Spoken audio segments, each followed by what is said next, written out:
And it's code in the D to give the keyboard a punch. Then cross, correlate, and a break for some lunch. Correlate, tabulate, process, and screen. Program, print out, regress to the mean. And it's, oh boys, can't you code it? Program it right. Nothing ever happens in this. In this video, I continue with my series on using Stata to create graphical representations of data sets. I've already gone and loaded up the general social survey and a couple of variables, and so I'm going to go ahead and produce my first box and whiskers plot. The box and whiskers plot is fairly simple if you take the defaults, but it doesn't always produce a very good graphic. First one, we're going to issue the graph box command, and you can see this in line 4, followed by the name of a dependent variable, so this is a quantitative variable, and then I'm going to use the name option, which I've described in other videos, to give the graph a name, and that option has a sub-option replace, so in case that graphic already exists, this will write over it. Let's go ahead and look at our first graphic. I'm just going to highlight line 4, and then I'm going to come up and click on the execute selection button up here. So there's our first graphic, and as I said, the defaults don't always produce the best graph. The big issue here is that we've got these points that lie outside of the graph box that are outliers or extreme outliers, and we can banish them from our graph by using the no outsides option. So let me repeat this graphic. I'm going to go to line 5 here and execute the exact same command. The only difference is I'm using the no outsides option, and that looks a little bit better. You can see the difference of the two graphics, that the box is the same, but now we've got an expanded range to see the interior a little bit better. Now, these kinds of graphics are quantile based. So we've got our box region, which covers the middle 50%, and the lower end of the box is the 25th percentile. The top end of the box is at the 75th percentile, so the middle 50%. We've got these whiskers that extend out up to, but no further than 1.5 times of the interquartile range, the distance between the top and the bottom of the box. And then in the middle of the box we have the 50th percentile or the median. So the middle part of the distribution, we're seeing the first quartile, second quartile, and third quartile. Box plots are very useful for looking at distributions of data, but a single box plot like this is not that interesting. Where box plots begin having a bit more power in terms of understanding your data is when we look at them across discrete categories. So for example, we could break down this income variable by gender or by race or any number of other categorical variables. Let me close these windows. Let's go ahead and look at line 7, and you'll see that I'm going to issue the same command, graph box real R inc, but now I'm going to use an option called over, and I'm going to go over a marital status measure. There's 5 discrete outcomes for marital status: married, widowed, separated, divorced, and never married. So this should produce a box and whiskers plot for each of those marital categories.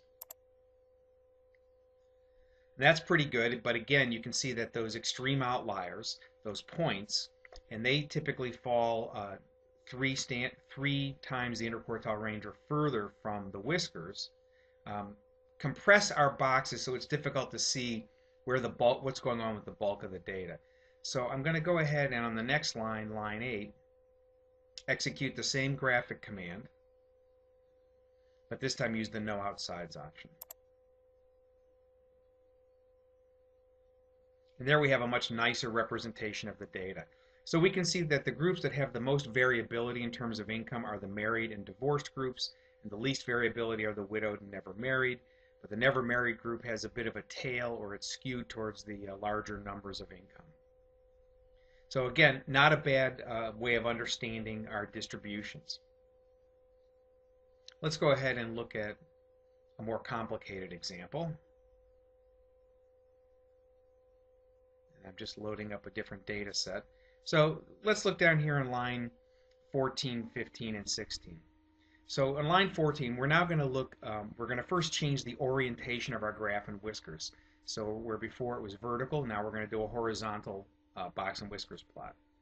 I've changed the variable from the income variable to age wed, which is the age of the respondent when they were first married. And then I'm going to use an over option to create different boxes for different categories of whether you've been divorced or not. And then I'm going to break that down by sex. So where I'm using two overstatements here. And notice that because this variable is skewed, I'm using the no outsides option as well. So in summary, we're going to make box and whiskers plots of age at first marriage by whether a person has ever been divorced by sex.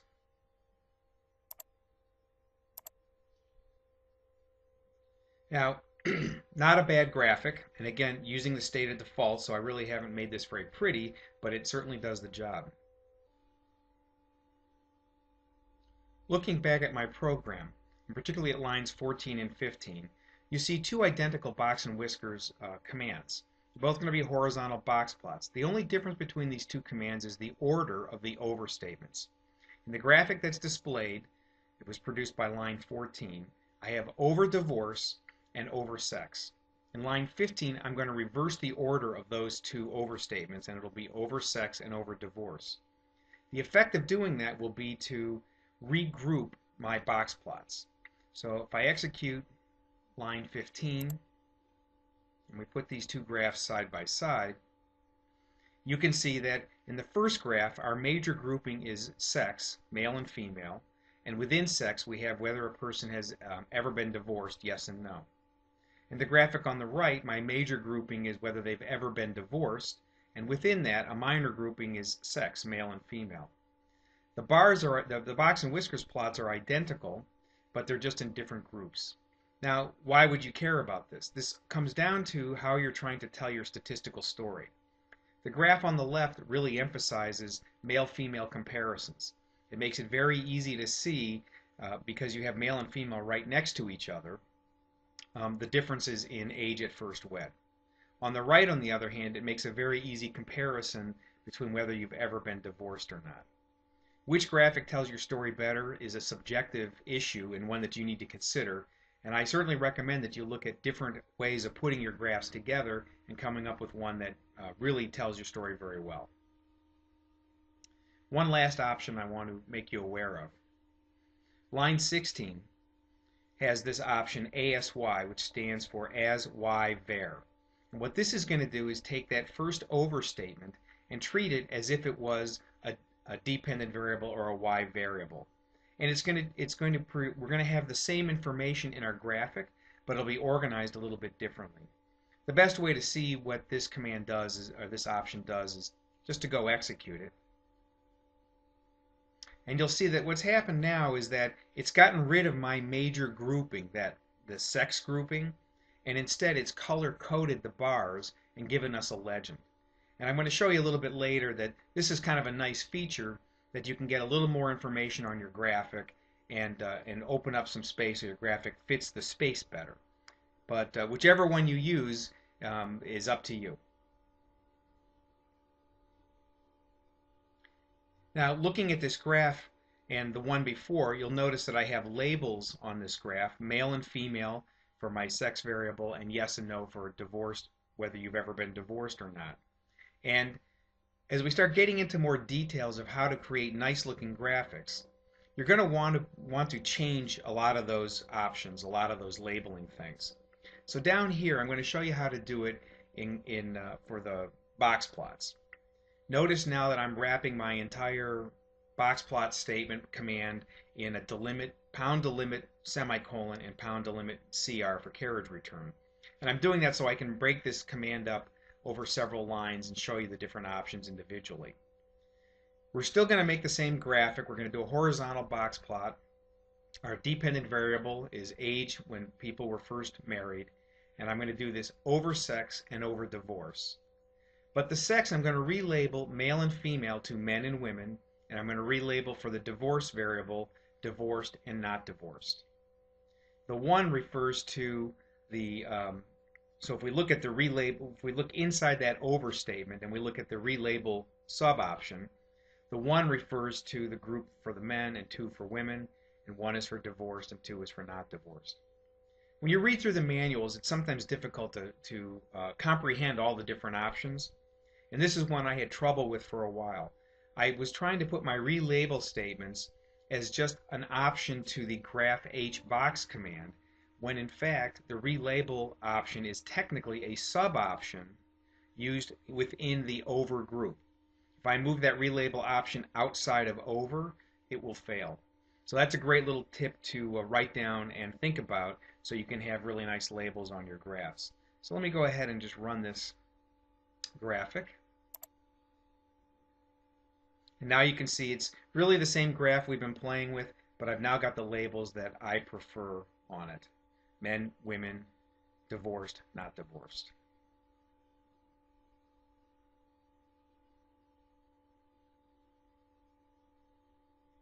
The last thing I want to show you, and we're really not going to spend any time going through all these options, although you can certainly read through my code here and learn something from it.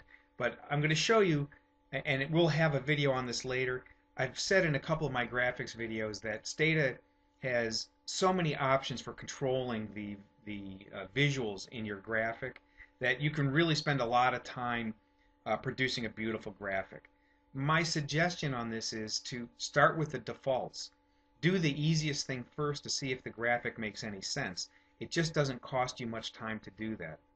And then when you get the graphic that you think is the one you really need for your publication or you really need for your presentation, you're going to have to dig into the manual and start looking at how to change the colors and the locations of legends and things like that. So you can go through my code here, but let me just go ahead and show you a reasonably polished version of this graphic we've been working on. I've added a title, I've moved the legend, I've used that as Y variable option to kind of compress my graphic, and I've gotten rid of some of the lines to make this a very sleek and open graphic, and I've also made it the background white so it's a bit more sparse. I've become a fan of relatively simple visualizations and trying to minimize, all the kind of lots of colors and lines and things like that. So that's the end of my video here on box and whiskers plots. Remember, box and whiskers plots are really good comparing over groups, as I've shown here, and there's a lot of things you can do with the graphics when you start digging through the reference manual. As usual, if you have any questions, please feel free to contact me and I'll do my best to answer them. And it's code in the day to give the keyboard a punch, then cross, correlate, and a break for some lunch. Correlate, tabulate, process, and screen. Program, print out, regress to the mean. And it's, oh boys, can't you code it? Program it right. Nothing ever happened.